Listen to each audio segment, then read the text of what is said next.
Breaking news. Ramzan al Mubarak से कबल ही utility stores पर घी, ऑयल, दालों और बेसन समेत बेशतर अशिया की कीमतों में इजाफा हो गया है।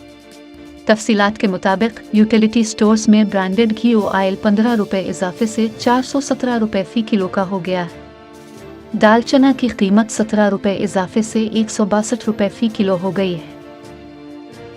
सफ़ेद चने 41 रुपये इजाफे से 213 रुपये फ़ी किलो और काले चने 17 रुपये इजाफे से 172 रुपये फ़ी किलो के हो गए।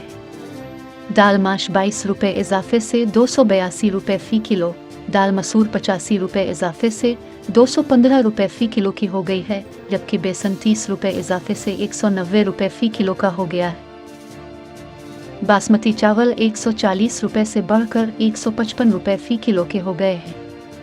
चीनी 85 रुपये फ़ी किलो में दस्तयाब है और 20 किलो आटे का थैला 950 रुपये में मिल रहा है। महंगाई सिर्फ गरीब के लिए है, अमीर तो और अमीर तर होता जा रहा है। अब देखना यह है कि महंगाई गरीबों को इस बाबरकत महीने रमज़ान में कितना तंग करती है। मज़ीद अपडेट्स के लिए हमें सोशल मीडिया पर फॉलो करें।